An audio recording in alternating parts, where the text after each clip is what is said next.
No one has more state pride than New Mexicans. The vibrant culture, bold flavors, unique history, and dramatic landscapes under our Zia sun are like no other. And the people of New Mexico are a rare breed. As diverse as we are, together we breathe life and soul into this high desert land. A land that promises adventure. I'm Michael Newman, and as your host, I'll be taking you with me as I seek out the best the land of enchantment has to offer. New Mexico, it feels like home to me. It feels so true.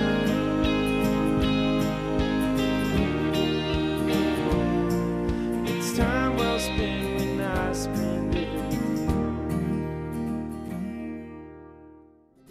Thanks for tuning in for another episode of New Mexico True Television. I'm your host, Michael Newman. In this episode, we're checking out some of the best mom-and-pop eateries around the state. From our smallest towns to our biggest cities, age-old family recipes to avant-garde culinary expressions, our cuisine is as diverse as the people it feeds. Hope you're hungry. In the heart of the Sawmill District bordering Old Town Albuquerque is the Golden Crown Panaderia. Panaderia is Spanish for bakery, and with its golden-crusted empanadas, bolillos, bizcochitos, flautas, and other breads, it's no wonder this father-son operation has put the Sawmill neighborhood on the map. Beyond bringing the community together though, this panaderia attracts travelers from all over the globe and has garnered the attention of the Food Network as well as countless gourmands and food bloggers. So what's their secret? The fact is, you just don't come across old-fashioned neighborhood bakeries anymore. The Morales men have held true to the timeless recipes of New Mexican pastries and breads, every morning cranking out doughy, flaky goodness with their tried-and-true equipment. And together, Pratt and his son Chris work like a well-oiled machine themselves, sharing a rhythm that only comes with time.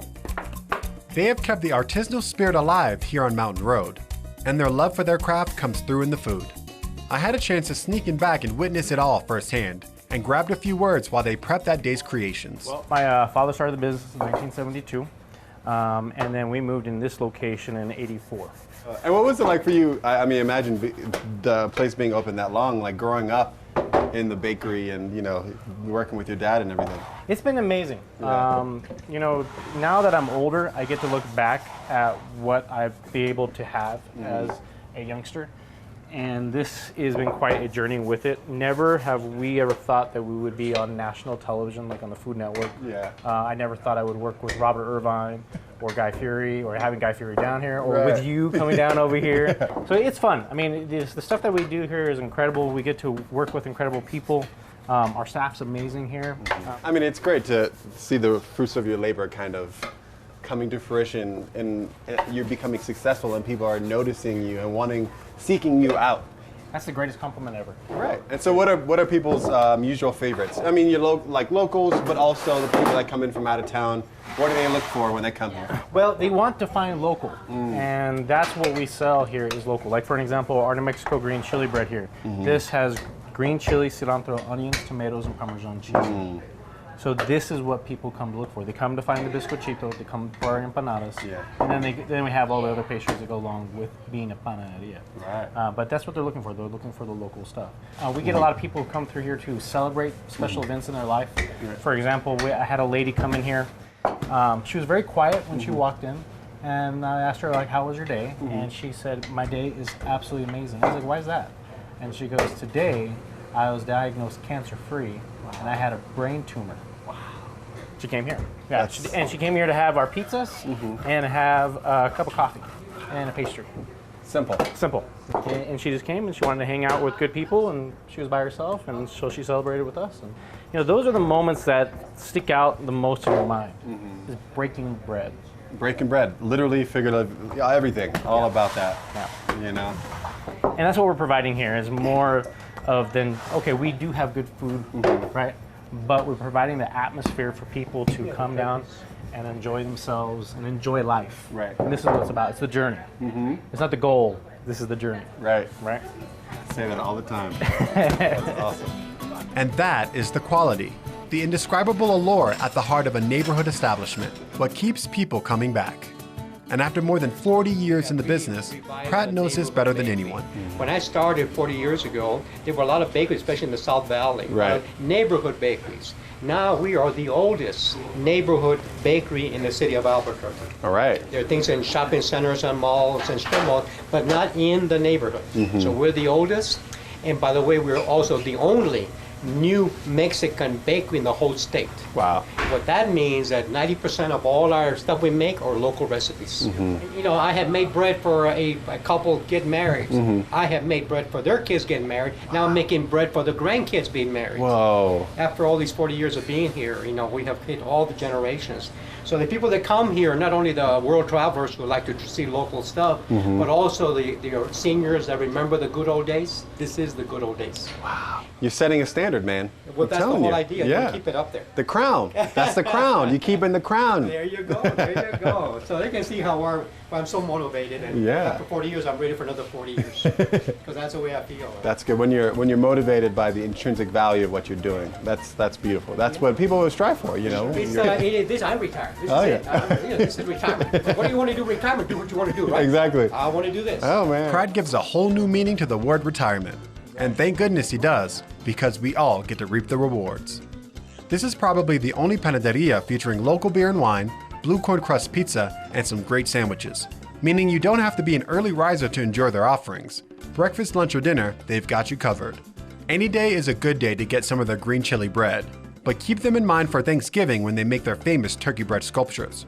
With its proximity to the historic neighborhoods of Albuquerque and an address on Mountain Road Spike Boulevard, Golden Crown is the perfect spot to refuel when touring around the city by bicycle. Don't go away, we're about to turn up the heat in Hatch. Sign up to receive monthly newsletters about events and happenings around the state at newmexico.org. And now from the pages of New Mexico Magazine. 2.5 hours south of Albuquerque and only 40 miles north of Las Cruces on I-25 is Hatch, the chili capital of the world. So what better place to stop and grab a green chili cheeseburger? I must admit, my appetite is driving this visit to Hatch. I'm headed to Sparky's, arguably one of the best places in the state to satisfy the craving of all cravings, a New Mexico favorite, the green chili cheeseburger. Yes, Sparky's has become an institution of sorts, inspiring many folks to make the trek to Hatch. Some of you out there may already relate. Pulling into Hatch, you'll notice there's more to this town than its sprawling chili fields and roadside chili vendors. Towering overhead, giant statues line the main road. As it turns out, these enormous figurines are simply ushering you to your destination. Yes, they are part of the Sparky's experience as well. Owner and founder of Sparky's, Tico, has always been a collector of vintage pieces, no matter how large. These characters are all part of his collection, and with each visit to town, expect to see new ones pop up. From the inside out, treasures abound. There's no shortage of things to feast your eyes on, but we all know the real feast happens once you place your order. The aromas of smoked sausage and brisket make tantalizing option for these anxious customers in line. But for me, there's no other choice but the world famous. Hello! What can I get you? What's the best thing on the menu? The green chili cheeseburger. All right, is that world famous thing? Yes, sir? All right, is it world famous? Yes, it is world famous. All right, then give me one of those. How would you like that cooked? Medium well, Medium well? please. Also, can I get a green chili lemonade? Yes, That you may. sounds very special. That'll be all for you? All right, when in Hatch, I have to do it. All right. And I don't even have to dine alone. Dylan, the son of this family-run operation, joins me and fills me in on how Sparky's came to be such a newly beloved institution. Oh. Hi, I have a world famous with pork. Yes, thank you so much. Anything else for you? No, I'm set right now. Thank Enjoy. you. There Thank it you. is. The world famous. People all around the state are talking about this burger. It's world famous. And also just that you can come see like a weird statue that everyone's making a fuss about or talking about or anything. Yeah. And then my mom built the outside Okay. metal robot. So it's holding been a the water family fountain. business since the beginning. Like everybody hands in, get it done. Kind of Yeah, thing. absolutely. I think if it wasn't for my mom, my dad would just be sitting at like a metal building with no, picnic tables and tablecloths. Like, what was it like in the first stages? Well, the first stages would have been the first building where you ordered, and you could have only gotten world famous, which I believe was called the world famous. Okay, it was always on day world one, famous. yeah. You setting yourself up for success, right? I'm just gonna call it the world famous, and we'll just see if it makes it or not. So it's always been the name, Okay. and you could have gotten pulled pork, brisket, and ribs. Oh wow. 4 items, and that was it. So do you have any favorite things or things that you want on the menu? As far as talking to him about something that I mentioned, maybe we should try this. He's very nice and he listens, and That's about it. But sometimes I'm thinking, I can already tell he doesn't want to do it. But he's always been right in the end. Right. Because he's patient and he wants to make something where he can repeat it for every customer, can always expect that taste. The and consistency. He doesn't want to lose the consistency. If it ain't broke, don't fix it, right? Right, And people right. are coming back for the green chili cheeseburger day in, day out. And I think they like just how simple it is. Right, totally. It's Simplicity. it's a little startling at first, actually, you know, that it didn't come with other things on it, but it's just simple and you get the flavors, and there's 3 or 4, but they're really strong and they're coming at you. Yeah. And some, you know, like the beans and the slaw, that's old family recipes. Okay. So, you know, a lot of that stuff just got passed down. And the corn, That's good. Whoa. It's like, you know, you have your sweet corn, but then it's like New Mexico style. Boom, green Yeah. chili. It's spicy, but it's still sweet. Cheers to that, my friend. cheers. Wash down some green chili with some green chili. Sparky's is open Thursday through Sunday, 10:30 a.m. to 7 p.m. Sparky's is a popular spot, and most likely, you'll see a line out of the door. But don't let the line fool you. It moves fast, and you'll have no problem finding a seat and devouring your meal pronto. Treat your taste buds to one of their signature shakes. The green chili mango shake or their sassy strawberry shake with guajillo chili are highly recommended. For more great stories like this from New Mexico Magazine, visit newmexico.org. And now, here's another New Mexico true treasure. Hi, I'm Eric Thompson, and Pie Town is a New Mexico true treasure. What do I like about Pie Town? Well, the pie, obviously. I think it's the amount of love that goes into the pies and just the amount of love shown by the people of, you know, Pie Town. You know, they have one true love, and it's pie, and it shows in everything they do, from the way they serve it to the way they bake it to the way they love talking about it when you're with them. There's certainly a special type of person who's willing to drive 3 hours off the interstate to go get a slice of pie and kind of enjoy the trek out there. It is fairly remote, fairly in the middle of nowhere, not someplace you're going to stumble on by accident. It's definitely a place that you set out to, and a true destination for pie. Drive to the middle of nowhere and enjoy a bunch of pie. Stay tuned for a culinary adventure in Silver City. To see more of New Mexico True TV, visit our YouTube page, youtube.com/visitnewmexico.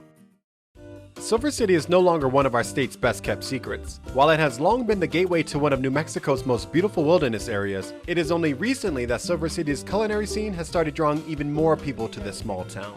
Yes, indeed, Silver City has become a mecca for foodies, and I'm about to find out why. I head to Diane's Bakery, practically a Silver City institution. Classically trained in Europe and New York, Diane brought her culinary skills to Silver City, and it wasn't long before her bakery's success led to the opening of a full-scale restaurant across the street. Before that, at my career, I was with the Ritz and Stouffer's in Hawaii, and then I was with the El Dorado Hotel, pastry chef up in Santa Fe. But then I don't know. It's something about living in the big city, the quality of life. But I arrived here overqualified, and nobody'd hire me, so hence I opened a bakery. And then I did well enough that I begged my son Bodie, who was then living in Maui as a chef, to join me here and help me out. So the business has just kind of kept growing. Well, we're a family. Both of the boys bake, so we can all pretty much do any job here. Right. Because as restaurant owners, we've found that you don't know. You have to be ready to do whatever comes at you. Oh, get out of here. That should be a sin. That is beautiful. C'est magnifique. There's our chocolate cake. Bodie walks me over to Diane's restaurant across the street, and I am equally impressed by what I'm seeing in this kitchen. It's not even noon, and I'm already invited to sit down at the family table. Food hospitality at its finest. Now I'm gonna eat all this food, okay? Just as her baking became the foundation of Diane's restaurant, so too did Diane become a pioneer of the Silver City food scene. After breaking ground in the culinary world of Silver City, Diane paved the way for new kids on the block, Trey Rosat. Owners King Crowder and Lila Adrian are transplants from the West Coast, and with their executive chef Sean Bird, they bring a fresh taste to Silver City. Fusing together French, Italian, and Asian influences, another word for their new American cuisine would be eccentric. The team works together like a well-oiled machine to bring their delectable dishes to the masses. We're talking serious numbers here, folks. I didn't even realize this many people lived in Silver City. So it seems like there's a dynamic back there in the kitchen. What do you think makes a good team to be able to pump out all this food? good leadership. Like our kitchen's based on a brigade. Everybody knows what they're supposed to do. And you can see it's almost like an orchestrated dance between you and... It's very much organized chaos. And for most people, they would just see it as chaos, but it is a dance, yeah. Once things quieted down, I also had the chance to talk to King. Coming from Los Angeles and Lila's coming from New York City, we wanted to bring the big city to the small town. There's things that we can't get, like the Korean barbecue, the bulgogi hoagie. You can't get that unless you go into a bigger city. Right. And that's, we wanted it here. Silver City feeds their soul. You just want to stay. I think King is onto something. After all, how else can you explain such a collective amassing of exceptional chefs in this little pocket of New Mexico? Now that your stomach is grumbling, here's some tips for planning your Silver City dining experience. Each of these wonderful restaurants may be found on Silver City's main street, Bullard Street. While Diane's Bakery is the only spot open at 7 a.m. for the breakfast rush, all of the restaurants we feature do both lunch and dinner. These are popular restaurants in town, so consider making a reservation. Who needs an oven? Up next, we sample raw foods, superfoods, and uber delicious foods from this progressive cafe in Santa Fe. Do you take a lot of pictures on your New Mexico travels? Well, if you do, show us by hashtagging New Mexico True on Facebook, Twitter, and Instagram. Just blocks from Santa Fe's historic plaza is an exciting new eatery, Rasa Kitchen and Juice. Inspired by Ayurveda and rooted in classical culinary practices, the menu at Rasa promotes conscious eating, making organic vegan food palatable to the mainstream. Here, the fare is as appealing to omnivorous foodies as it is to plant eaters among us, proving healthy eating can be as tantalizing as it is nourishing. You won't find an oven in the kitchen, but hydrators, crock pots, and an incredible assortment of ingredients all prepared by hand. As unique as the kitchen are the dishes executed here, each plate a work of art. As I feast my eyes on the spread in front of me, I grab a few words with one of the women behind these masterpieces. First of all, this spread is impeccable and just amazing. What purpose or what need is this serving in Santa Fe and in the greater New Mexico environment? Well, a couple of things. One is that we have a lot of customers and clients, guests, who want to eat healthy, want to change their diet, have been told maybe by their physician to change their diet, and they don't have any idea what to eat. Right. So having a place where they can come where the food is delicious and really healthy is very inspiring for them. So we have a really large range of people, not necessarily vegan, vegetarian, mostly. Mostly it's like foodies. Just foodies. It's people who love really great food. Yeah. The ladies here work so hard because everything is made from scratch. If there's a sauce on the plate, it's made from scratch. If there's a cracker, we've made it. If there's bread, we've made it. And that's really different for a restaurant. We don't have a big truck coming up bringing cans and boxes of pre-made foods. Everything's from, our hearts and our hands. You can definitely taste the inspiration and the hours that went into every bite. So whether you're looking to indulge in some of their raw chocolates or picking up an elixir or juice for your latest cleanse, you are guaranteed to feel good about it afterward. This is mindful eating at its finest, a place where food becomes an experience unto itself. Just over 2 hours southwest of Albuquerque and only 60 miles west of Socorro on Highway 60 is the Eagle Guest Ranch in Datil. In country that is equated with ranches and cattle drives, it should come as no surprise that a general store, gas station, hotel, restaurant all in one operation in this tiny town at the edge of the San Agustin Plains serves up some of the best cuts of meat you can find in the state. For the traveler, this is the one-stop shop in Datil. For the locals, this is the hub of the community. Before Eagle Guest Ranch, the main stopover point in these parts was the Datil Well Campground, a watering well on the historic Magdalena Trail, used for moving herds of cattle to Magdalena for the shipping on the Atchison, Topeka, and Santa Fe Railroad. And as evidenced by the Eagle Guest Ranch, Datil continues to be a welcoming spot to those making their way east or west in this stretch of country. Beyond the western relics adorning the walls and the cozy stone fireplace that greets you upon arrival, you'll find a salad bar housed in barrels with cast iron skillets for plating your greens. But aside from the ambiance, the big draw here is the steaks, T-bone and ribeyes being their specialty. The mere size of the final product would be enough to satisfy, but the other selling point here at Eagle Guest Ranch is they cut and grind their own meats. So your meal actually begins at the meat case where you choose your steak and see it cut before it makes its way to the kitchen. So what's the difference between hand cutting the meat fresh here? and otherwise. Once you cut it, it starts losing. It starts losing its quality. Here we grind our hamburger fresh every morning, and when you order steak, we cut it right here. And what's your personal preference? You know, you got the T-bone, you got the ribeye, sirloins. Our most popular here, which we sell like crazy, is the ribeyes. Okay. Next to the ribeye, another bestseller is the T-bone. A lot of people like the bone. They say the bone, adds flavor, adds some zest. But if you look at this piece of meat right here, this is probably the most critical thing you see. Is you see the white specks in there? Right. That's all your marbling, and you can see it in here too. That's what's going to make. Means it's been grain fed for at least 60 days after the cattle have been put to market and everything like that. Right. Now, when you guys get this, it's going to be wrapped in bacon. Oh wow. And basically, there it is. Oh, that's like a perfect artisan cut right there. People in cattle country sure know their product, how to cut it, and how to cook it. As I savor my own steak, I take note of all the police and firemen's patches tacked to the wall from all over the country. Word has clearly gotten around that this is a spot to come when you're anywhere within range of Datil. Jackie, co-owner of Eagle Guest Ranch, sums it up for me. So what's the slogan? Cold beer, good food, and lots of gas. Lots of gas. The good gas that'll get you from point A to point B. Sometimes. Sometimes. It's up to you. That's awesome. Thank you so much. Thank you. I almost forgot to mention the pie. Whether you go for the fruit pies or chocolate cream coconut, make sure and leave some room for dessert. This is a one-stop shop. Any other provisions you need to pick up before hitting the road, this is the place to do it. And make sure and check out the snake skin by the meat counter. And be thankful someone got to it before you did. We're glad you could join us in trying out these incredible independent restaurants. And hopefully, we've tantalized your taste buds too. With that being said, what are you doing next weekend?